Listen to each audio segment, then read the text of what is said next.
So a little bit of background and experience on our speaker today, Adam Lewenberg. He is the president of Postal Advocate, Inc., the only mail audit and recovery firm in the US and Canada. We manage a portfolio of 121,000 pieces of mailing equipment for the largest US companies. He speaks and teaches nationally on mail savings and industry trends. He was the former industry co-chair of the Boston Postal Customer Council and Mail Systems Management Association. He has certifications in CMDSS and MDC. He's a featured writer for the Mailing Systems Technology magazine, and he also worked for one of the largest mailing vendors for over 17 years as the Director of National Sales for pre-sort, tabletop inserters, addressing, hardware, software, and green offerings. He was one of the top 5 account managers nationally, working with some of the nation's top accounts. Okay, so over to you, Adam. Thank you, Doris. So good morning, everybody. We're going to talk about why does it make sense to look at service providers to help you in this category. It's a category that most people sort of think we've got this, we've got it under control. What we're going to talk about is the things that we find when we go to organizations who are doing it themselves, where they have issues, and then what things could be fixed and streamlined, where it could make sense to use professionals' help and resources. So what we're going to be talking about are the challenges organizations face when they have a large mailing fleet. Through analysis and visibility, how do you gain an understanding of this and also comply with some new IRS requirements? Equipment savings process. Is there a better way to manage the renewals throughout the locations that have equipment? Are there places that there are fees and overcharges? We find some companies spending tens of thousands of dollars in vendor fees unknowingly. Recovering lost postage. When people turn in meters, change vendors, oftentimes nobody thinks to go back and get the funds from the meters. And every postage meter is in essence a bank account. And there are multiple places where in that bank the money could be. So it's important to understand it. One of the biggest growth trends in the mailing industry is enterprise PC postage. So if you have fleets of meters or you have fleets of people that are buying stamps, you can have an enterprise platform that through the web you can manage that. There are reasons why this makes sense. We'll talk about those, and as well as what are some of the issues and ideas about how that needs to be managed. Insight, by having visibility, it gives you more opportunities to find savings. Having tools that are best in class, and then having some help from industry experts, and we'll talk about that as well. So these are the core challenges that we see when we go in to work with clients. The first is poor visibility. It's one of those areas that's very strange. You would expect that every company would have a very decent inventory of their equipment, model, serial numbers, end of lease dates, account numbers, all that type of good stuff that you need to manage it. We find very few companies have this level of detail on their spend. Invoices are unclear. They don't list out all the needed information. Many companies have rogue spend, sites that went on their own and acquired equipment or are doing things without sort of part of the central program. Maybe it's from an acquisition or a merger. Multiple postage accounts to maintain and fund. A lot of this leads to loss and overcharges and fees. Resource and time to execute. Most companies just don't have the time to manage this. From a pricing perspective, there's no published pricing for you to know that you're getting a good deal. You can't search the internet and find out what mail machines are supposed to cost. It's not published. And what we find is very inconsistent pricing, even at the same companies, and we'll show you that. It's difficult to assess the needs and requirements of what each location needs, which is why often companies that use the vendors to help do that, which in some cases can be problematic. There's no central oversight. There's maybe people in your main mail centers or your corporate production centers that are managing the big spends, but they're not looking at all the field locations. So it's often that there's not like a central repository to maintain this data. And then one of the newest things is connecting meter devices to the network. A lot of our clients are financial institutions who don't want to put meters on their network, which is becoming a requirement. All future meters are basically shipped without the old analog lines due to requirements from the telephone companies. So it's requiring meters to be put on the network, which is causing a lot of trouble for clients. So these are some of the biggest challenges that we find clients face. So the first is mailing spend visibility.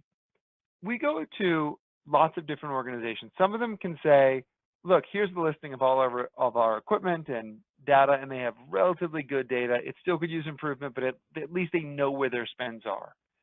Other organizations we go to, they say, we have no idea where any of this stuff is throughout the country, go figure it out. So the big issue is it didn't used to matter.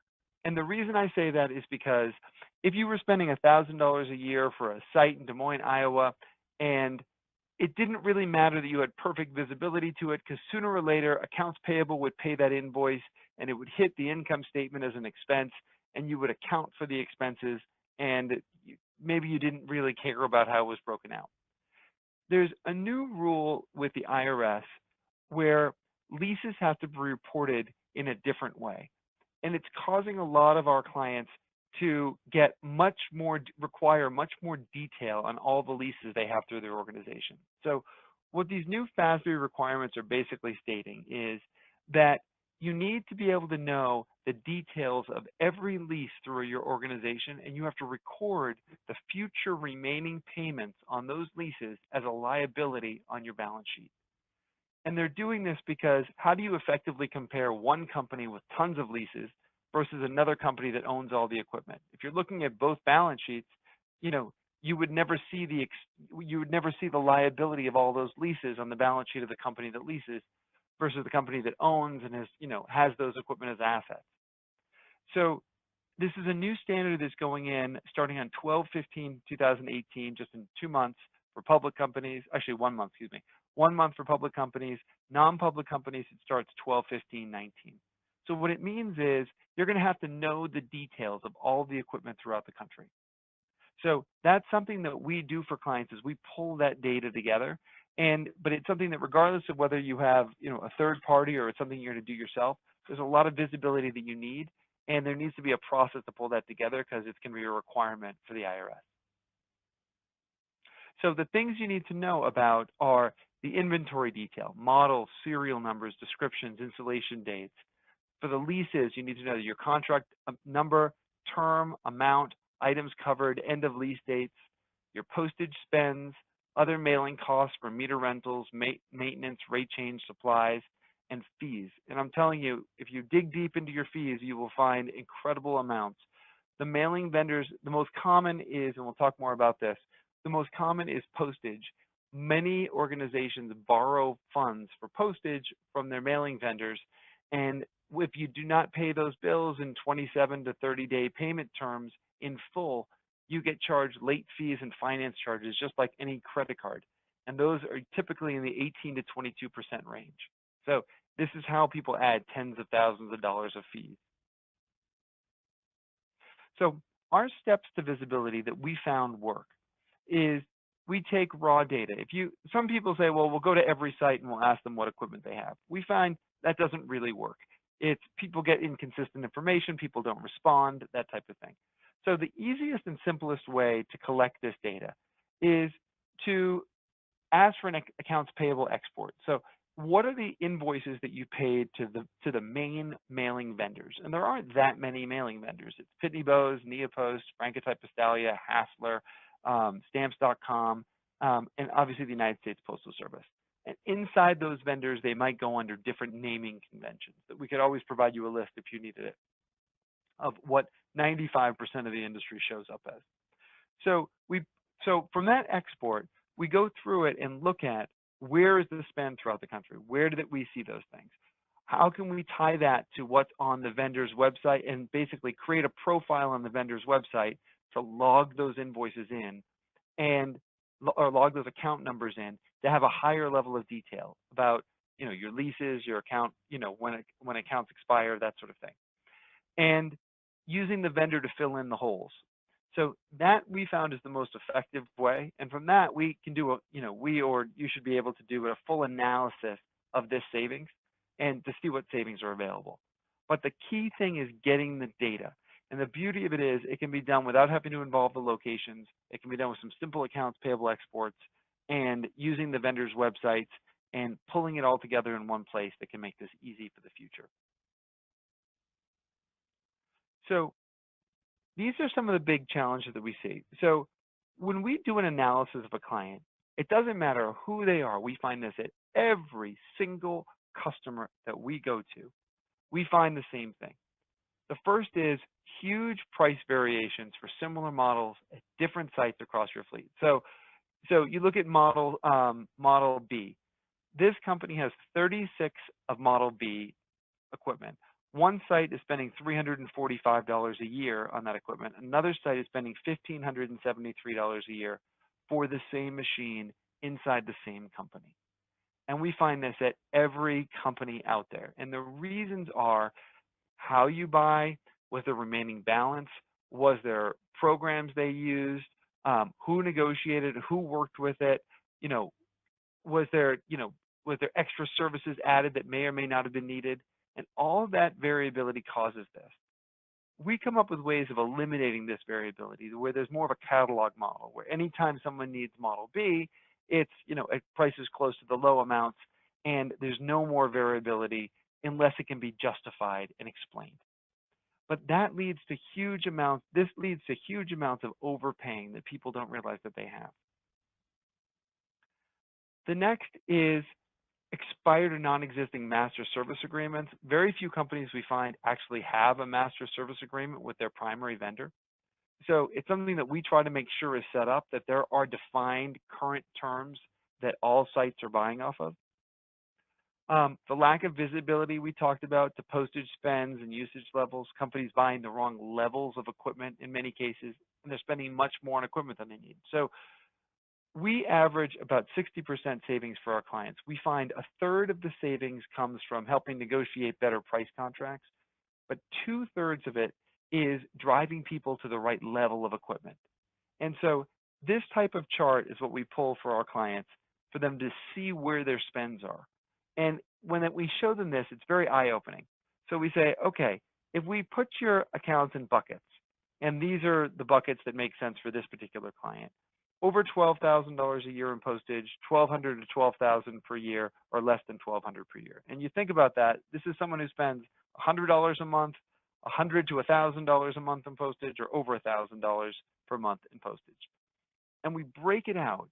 You look at the bottom tier, there are 76 sites at this company that spend $120,000 on equipment to do $42,000 of postage.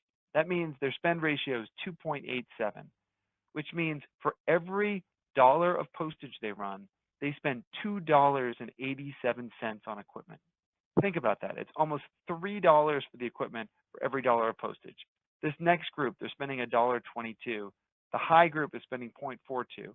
Appropriate ratios should be, for higher end equipment, should be less than a 0.2. Think about, you have $1,000 a month in postage, you should spend less than $200 on equipment.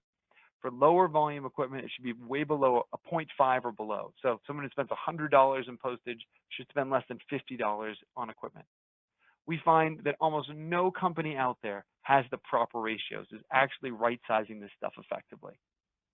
And the main cause we find is they're relying on the mailing vendors to work with them to help define the requirements. So imagine sending the company that's geared to making more money by selling you more equipment in to go talk to the sites about what they need. And that gears to overspending.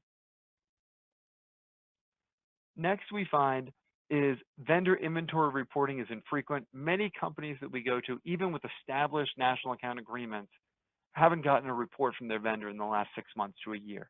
And some have never gotten reports, and they have to build it themselves. We make sure that reporting is available, it's updated, consistent, and can be relied on. Lease portfolios with varying end dates. So we'll go to, and so this is the problem. It'd be great if you could say, look, we negotiated a new contract, we're going to update all the equipment at once, and then we don't have to deal with this for another 4 years. The problem with that is that very few companies have a whole portfolio that can be updated at once. Most have leases, and these leases expire over the next few years. And if you try to renew leases early, you're going to add remaining balance from the current lease into the new one, making the new lease more expensive, which we don't recommend. But when it's managed appropriately at the right times, it can drive savings.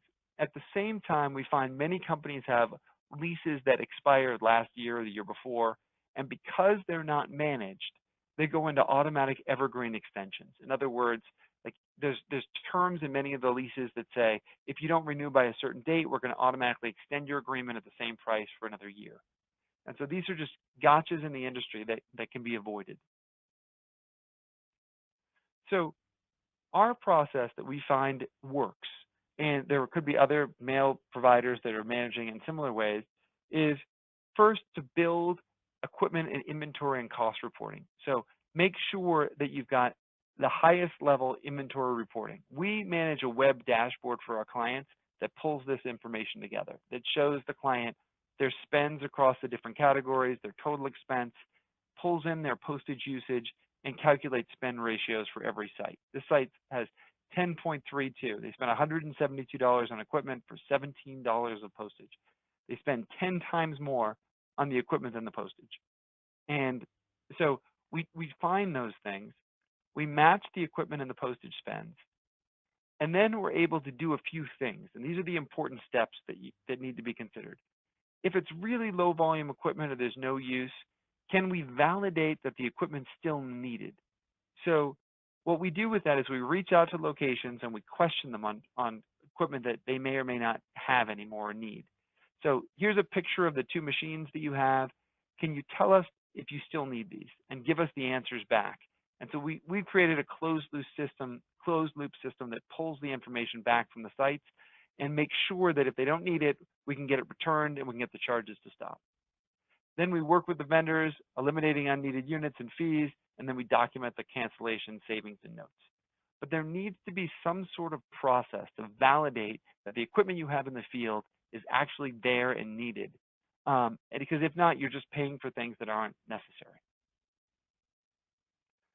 The core, though, of the savings is the management of the renewal process. How is it managed with all the equipment throughout the country or throughout North America?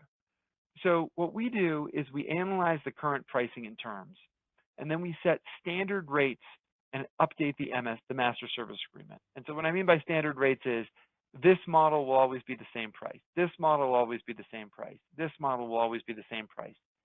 And then at a renewal point, we work with the locations to define their needs and show them options. So in this example, we'd say, okay, here's the details of your current agreement. Here's what you're spending. Here's how much postage you're doing. Here's the machine you have today. Here's 3 options that fit your volumes. Let us discuss the differences with you about what it is that you need. Do you need the system to seal? You're only doing maybe $50 a month in postage. Do you need an automatic feeder, even though you're only doing 5 or 10 pieces a day? It doesn't justify the extra. It might not justify the extra $100, $150 a month in expense. So guiding them to make the right choices. And this is one of the big differences from what we see from the vendors, is they'll keep you at machines that are as close to possible as what you have today, where as people mail less, they just don't need it all. So we'll implement the renewals, terminations, and then we'll document the savings and notes. And this has driven $34 million of savings to our clients.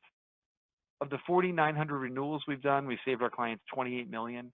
We've convinced a third, basically, of these locations to terminate equipment because the volume was so low, it just didn't justify the expense.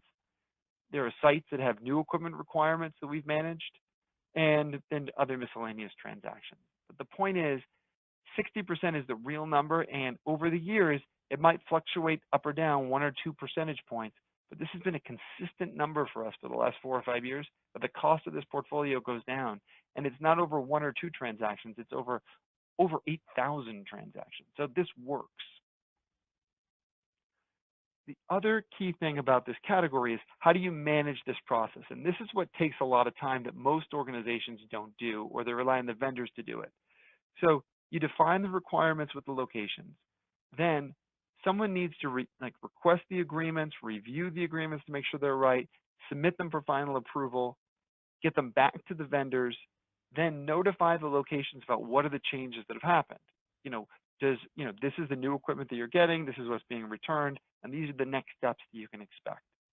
But the biggest and the most important one that we find often gets missed is following up with the sites to make sure, did the new equipment get installed and in use, and was the old stuff picked up and returned?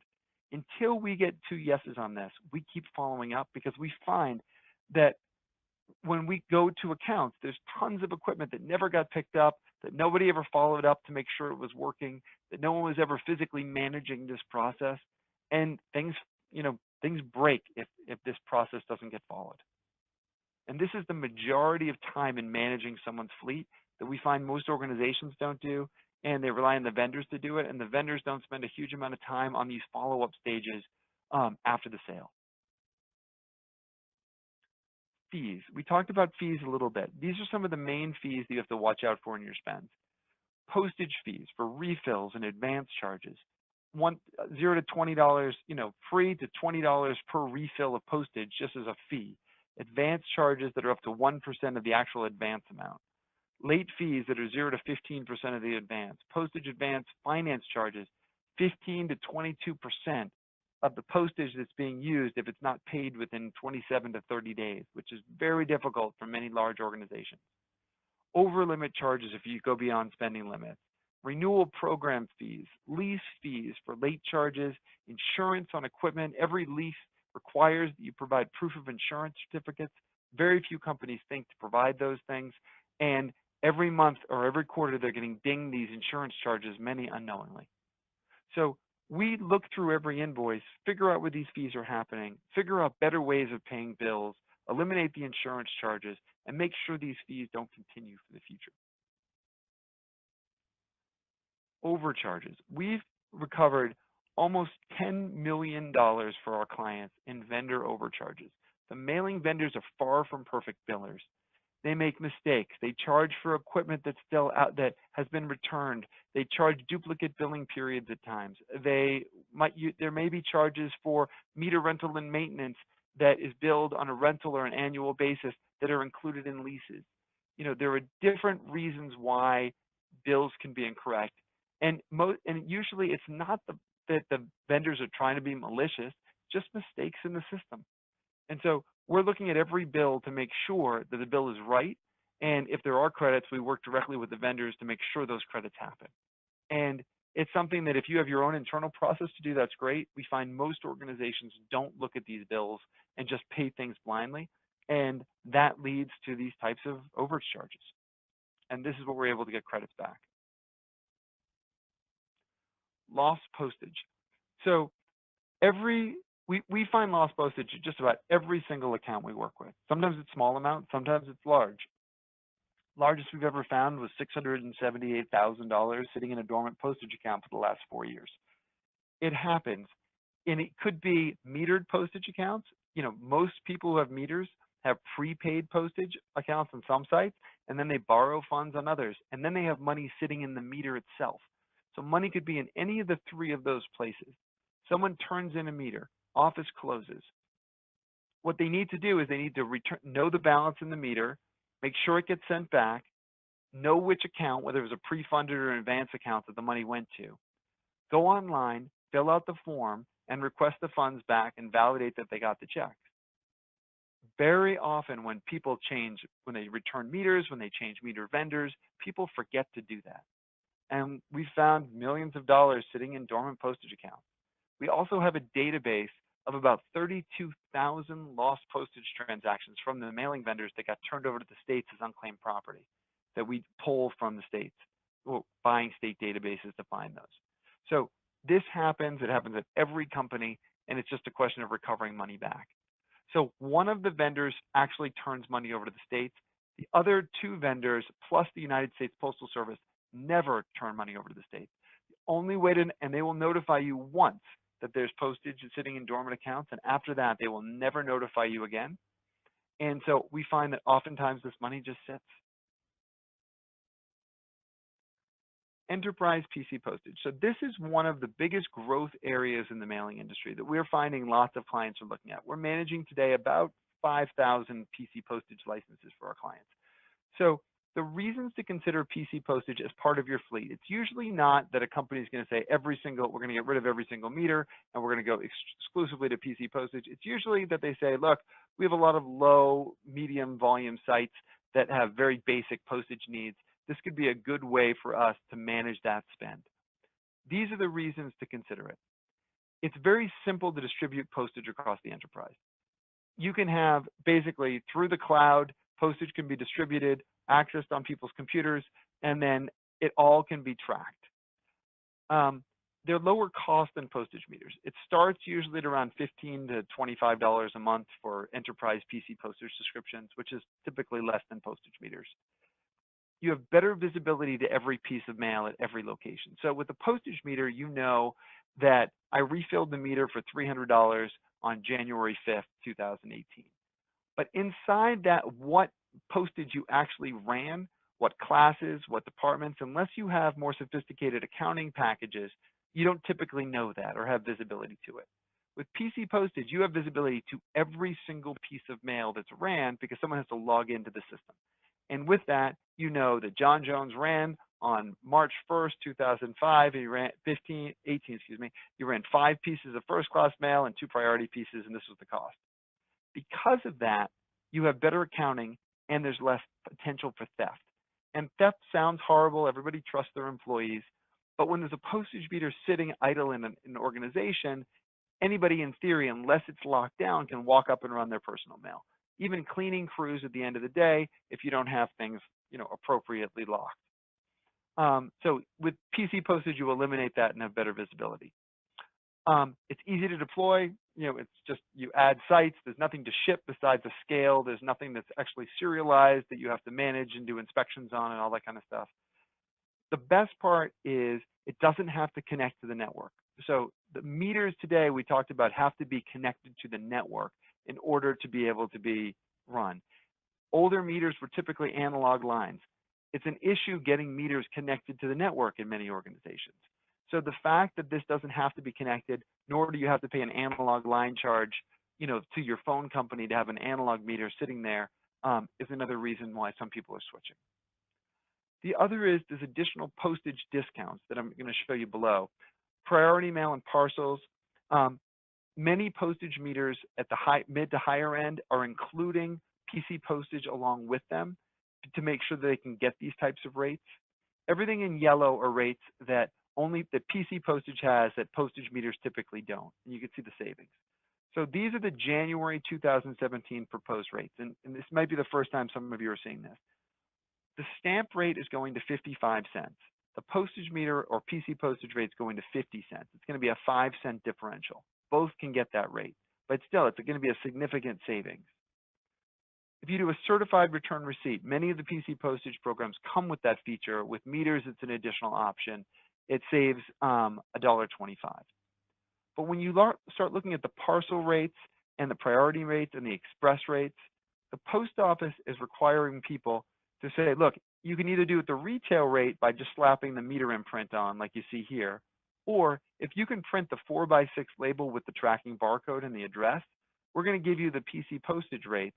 And those rates, as you can see, are as high as 55% less than the meter rates or the retail rates. So if you're doing any sort of parcels, priority mail, the rates for PC Postage are significantly less. So the reason that we're bringing this up is if you're looking to deploy PC Postage across the enterprise or across a group of locations, this is something that typically needs to be managed.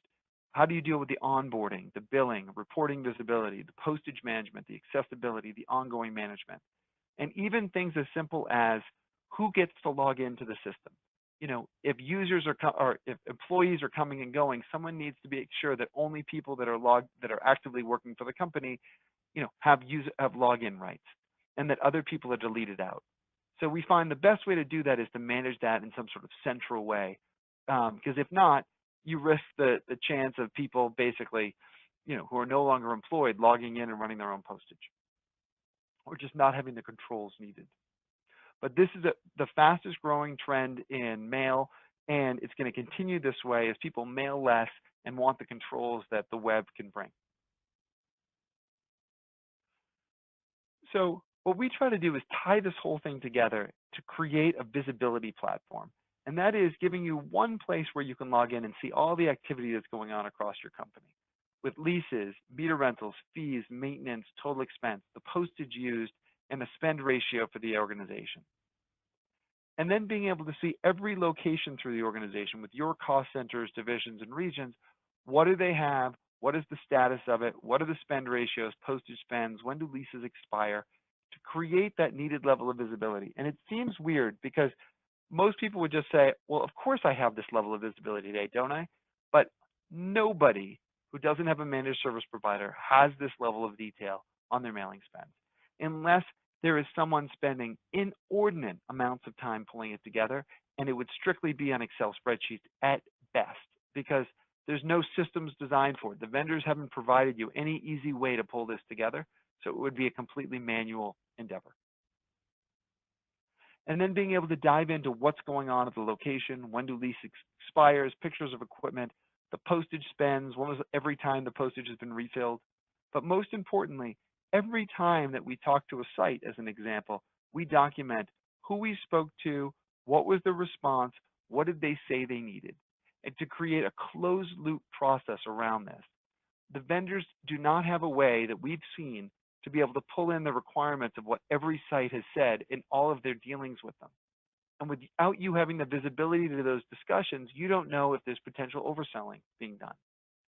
By having this controlled loop, we can show exactly the details of what happens at every stage, and it can be managed. So the core benefits of a managed service provider in this category that we see are, there's a huge time savings, as hopefully you can see from all these steps that we're doing in the background. Insight and visibility. Almost no one we've ever seen has this level of visibility to this category. Expertise, we've all came from the mailing vendors, we worked for the mailing vendors, and anything to do with this category, because we deal with it every day, we can help with. Tools that have been created, those web portals and these templates, have all been designed to streamline and make this process easier, that hopefully allows you to focus on bottom line growth and not this category. Most clients would probably consider this a nuisance category, and it is. And we've designed the tools to take that off your hands. But because it's such a nuisance category that so few people proactively manage, is the reason that we're getting 60% savings in this category. So our core way, people don't have a huge budget for managed service providers in this category. So what we found that works for clients is we typically work on a contingency model that is a percentage of any savings we can document. And if we can't prove it, we can't bill it. And so we charge 40% of any documented savings, 10% if the funds have been turned over to the states as unclaimed property. And in exchange, we physically manage the category for the client with all of these items that we discussed.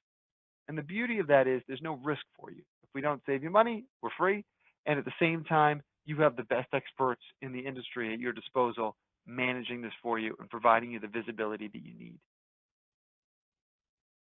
With every client, that visibility that we're talking about, we provide at no cost, and we do it in a no cost or obligation mail analysis that we can typically complete in 2 to 3 weeks, and we'll give you the reporting in detail of all of your spends. So if you don't have it today, we'll create it for you so you can comply with those lease rules that are coming at the end of the year, and at the same time so you know what savings are available to see if a managed service provider makes any sense.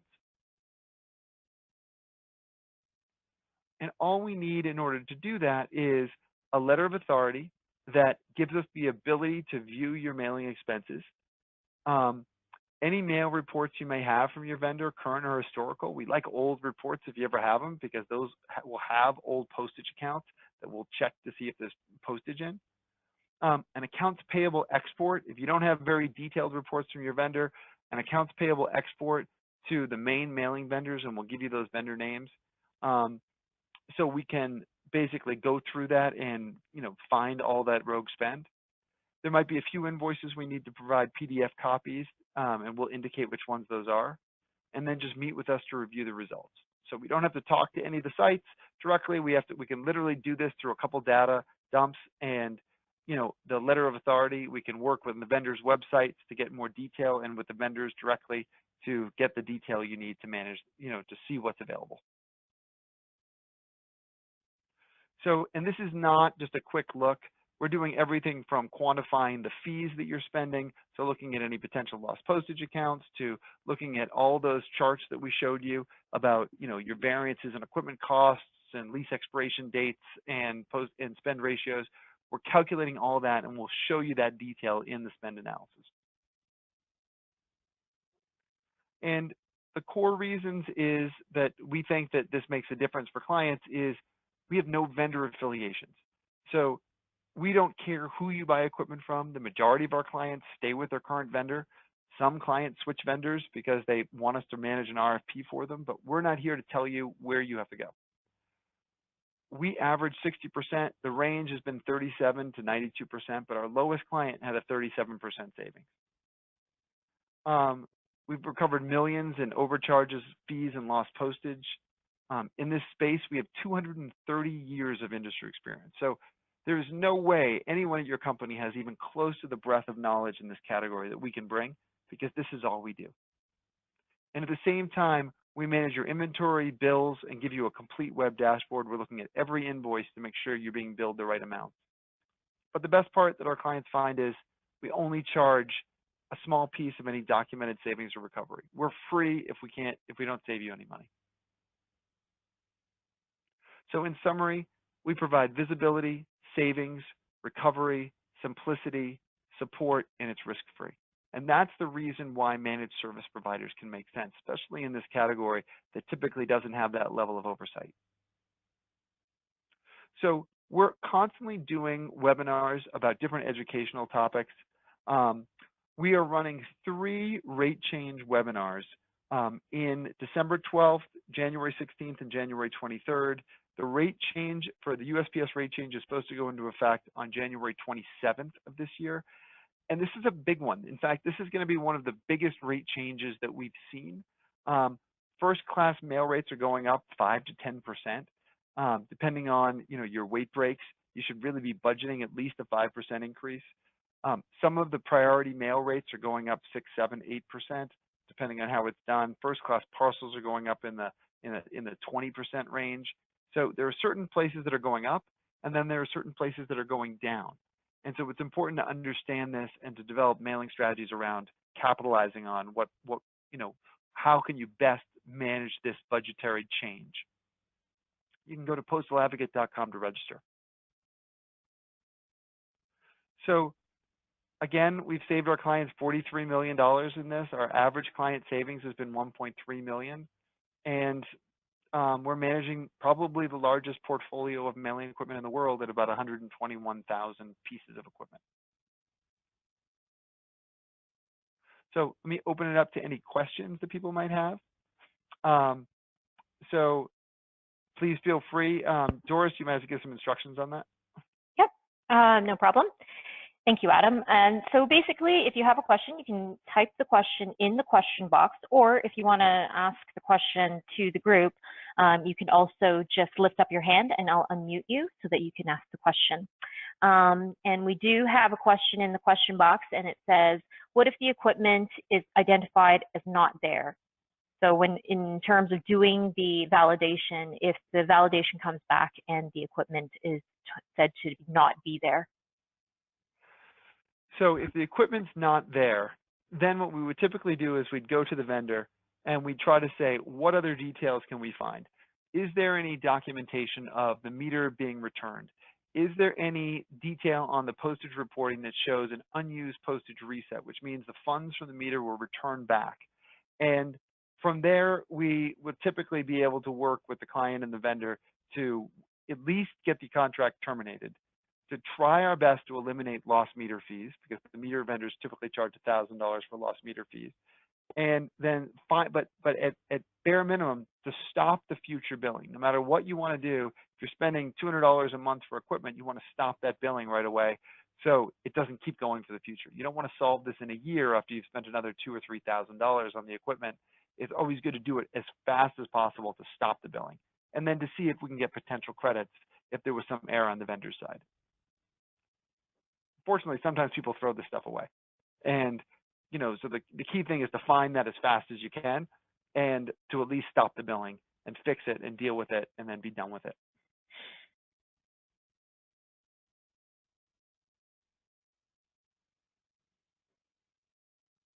Good question, though. Any other questions?